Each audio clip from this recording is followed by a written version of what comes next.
Welcome back to Paul's Tech News. There's not a moment to waste because this week was more jam-packed than your parents' Now That's What I Call Music CD collection. Most notably, we have a flurry of new RTX 5090 and 5080 rumors, as well as possible other 50 series GPUs in the works. AMD might actually be launching the 9800X3D in October after all, and their Ryzen AI Max lineup is looking quite beastly. And as for Intel, well, the company might be sold off entirely, and their GPU market share has dropped to effectively zero, but on the plus side, they've fixed the problems with their 13th and 14th gen CPUs.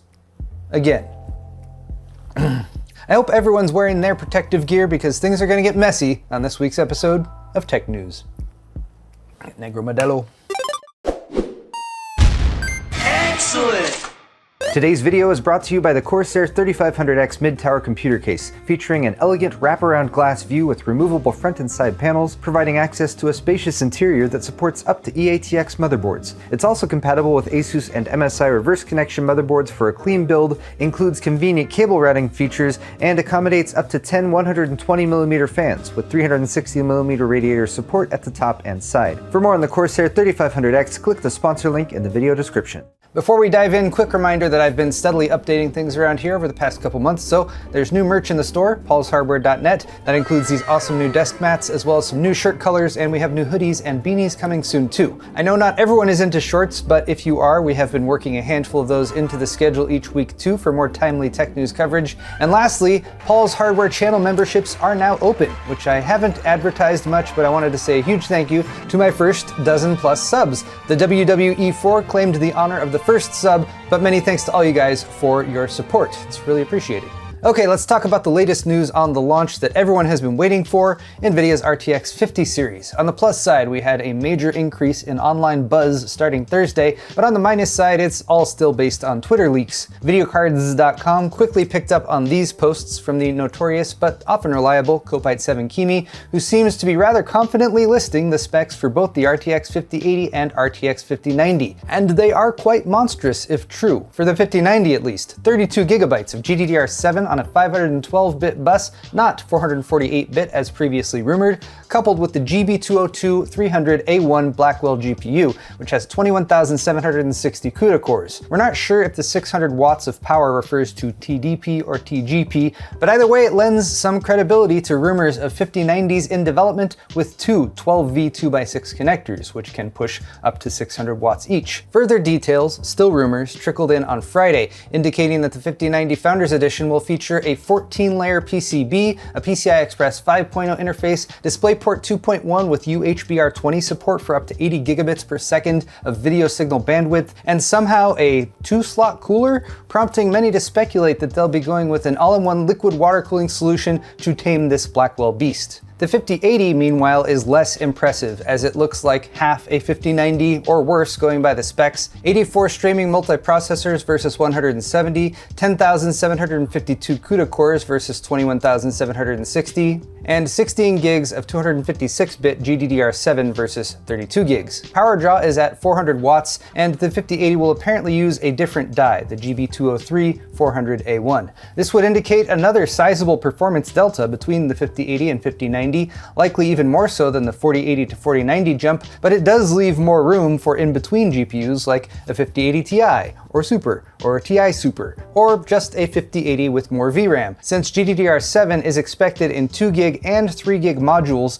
a 24GB GDDR7 5080, or 5080 Ti or Super or Ti Super, is also likely to emerge. Case in point, another Twitter leaker, Harukaze5719, who I trust slightly more than Kopite7kimi because Harukaze gave me a follow back, posted this shipping manifest of supposed RTX 50 series SKUs Friday morning. with 7 models listed, all supposedly using variants of the 5080's GB203 die or the 5090's GB202 die. Both dies appear to be pin compatible, opening up a wide variety of possible PCB and cooler configurations, and apart from the 5080 and 5090 Founders Edition and reference models, there are still 3 unidentified models on this list, which raises new questions. But the biggest one is still when the RTX 50 series will launch, and that is still very much up in the air. Could still be this year, but the most recent semi-confident answer comes from The Verge. We might hear more about the RTX 50 series at the Consumer Electronics Show in early 2025. Speaking of highly anticipated but unknown product launches, the 9800X3D, AMD's presumed successor to the 7800X3D and best CPU for gaming,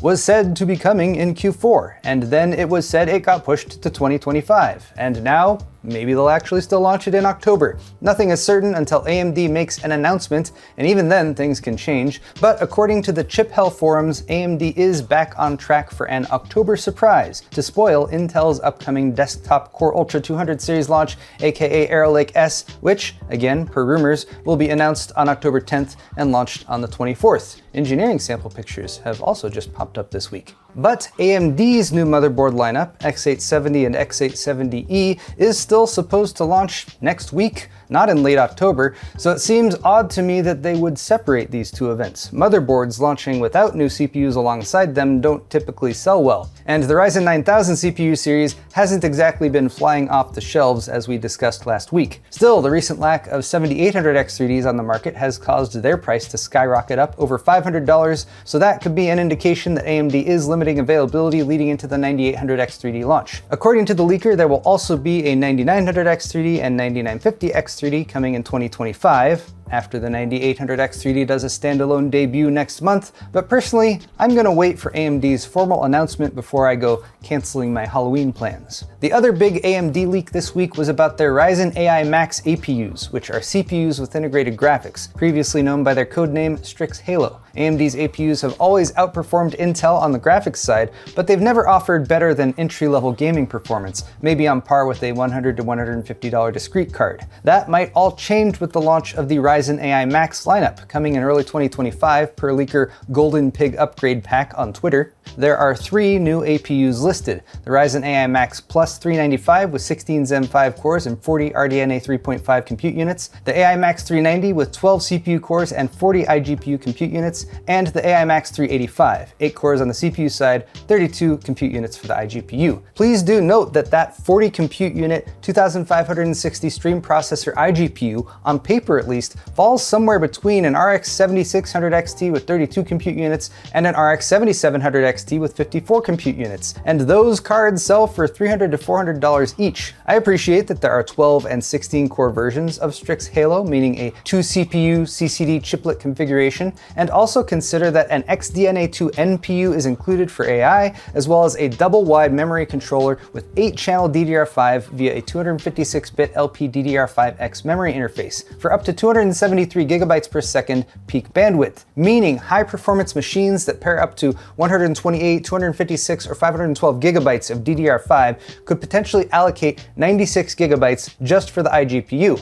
Remember, iGPUs use system RAM, so having 8-channel high-bandwidth memory, and lots of it, has huge potential for boosting gaming performance, and I know there are at least a few AI nerds out there who are freaking out a little about having as much as 96 gigabytes of VRAM to work with. The latest Geekbench database leak shows performance for the 12-core AI Max 390, but numbers seem held back a bit, possibly by early drivers or a poor quality engineering sample. Ryzen AI Max will likely be used in top-end portable gaming devices, but will be equally useful in high-performance laptops and workstations. I sure hope they make a socketed version. Moving on to Intel news, we have good news for those with infinite patience. Intel has fixed the problems with their 13th and 14th gen CPUs. Again. So everyone update your BIOSes. Again, because this time I'm like 80% sure they've fixed it for good. The problem, which has been obvious to most of us the whole time, was with vmin shift instability, or the minimum operating voltage of the CPU shifting, which caused instability. Why is Intel so good at accurately naming their CPU bugs, but then they call their new CPUs Core Ultra 9 285K? Anyway, there are 4 possible things that might cause this vmin shift instability issue, which made it a pain in the ass to track down for Intel, but they've now identified some of the causes. Others remain shrouded in mystery still. So on the plus side, Intel seems to have made some progress here, but on the minus side, the microcode patch that at least partially fixes the problem has only just been sent to motherboard manufacturers, so it will likely be a few days, if not a week or 2, before they're made available via BIOS updates. And even more on the minus side, the vmin shift situation is a one-way street. The new microcode should prevent it happening, but if your CPU is already vmin shifted, it is irreversible. like my raincoat. So I guess the advice for 13th and 14th gen CPU users would be to stop using your PCs for a few days or a week or two until these updates are available. Otherwise, you might get VMin shafted. I just made that up.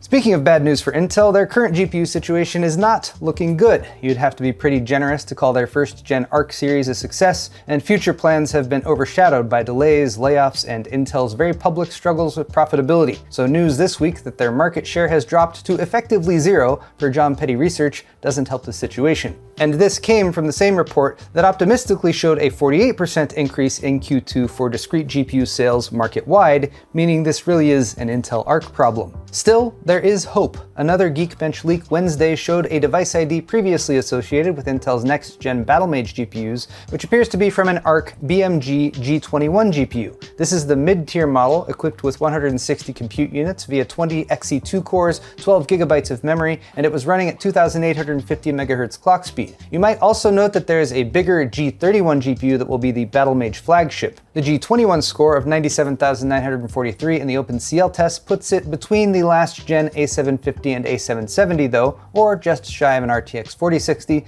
which isn't a bad spot to be in at this point since Intel will likely be able to unlock more performance with optimizations and driver updates. So despite all the bitterness and hatred in the world, I am cautiously optimistic that Battlemage, which might still launch with desktop cards in 2022, per rumors, will help Arc regain its foothold in the entry-level to mid-range market before Intel as a company collapses entirely. Speaking of collapsing entirely, I have collapsed the remainder of the show down into a super dense and highly volatile substance that we should consume as soon as we can: tech briefs. Another Intel story bouncing around earlier this week was that they might just get completely bought out by a larger tech company, specifically Qualcomm or ARM. And that would be incredibly embarrassing for Big Blue, but it's also most likely not true. Or if true, it was one of those might as well ask situations that Intel has quickly shut down, whether it was an offer for the product side of their business or the fabs. After Intel told them to go pound sand, ARM and Qualcomm said, "Actually, we heard that's what you're good at. That's why we wanted to buy you." It's a silicon joke. Speaking of pounding sand, how about pounding some noodles from a squeeze pouch that have caffeine? That's right, the constant need to stop gaming temporarily in order to eat so you won't die can now be temporarily avoided, thanks to Boost Noodle, caffeinated ramen noodles made for gamers who probably like that kind of stuff. And if you're thinking caffeinated ramen noodles are so 2023, you'd be right. Nissan made instant ramen with caffeine, predictably marketed to gamers as well, last year, but you'd still have to stop gaming briefly to heat up water or pop it in the microwave. Thankfully, now there's Boost Noodle, made by the Nippon Ham Corporation, which squeezes 120 grams of a caffeine-spiked noodle-like substance into a convenient squeeze pouch, along with savory pork bone and seafood broth, all for just $6.99. Now gamers can hate themselves and their food. We need a bit of a palate cleanser to end the show, so let's finish on this immaculate DIY lamp PC build by MXC Builds on YouTube. This full video is linked in the description. It's a great watch as the entire case fabrication process is covered in detail. 3D printing and a CNC was involved, as well as some lovely walnut woodwork, and ultimately, a gorgeous build was the result, which doubles as a classy desktop lighting piece, which also fits my personal computer off-floor philosophy. Beautiful attention to detail and an excellent build and video by MXC Builds. Great job. So there you have it, guys, tech news for the week, and if you liked it, click that like button or leave me a comment down below. While you're down there, all of the articles I talked about today are linked in the video's description if you're interested, and you can also check out my store at paulshardware.net for high-quality merchandise, t-shirts, hoodies, beer sets, and of course, the new desk mats. Subscribing to my YouTube channel is always a good call too. Thanks again, everyone, and we'll see you next week. See you next time.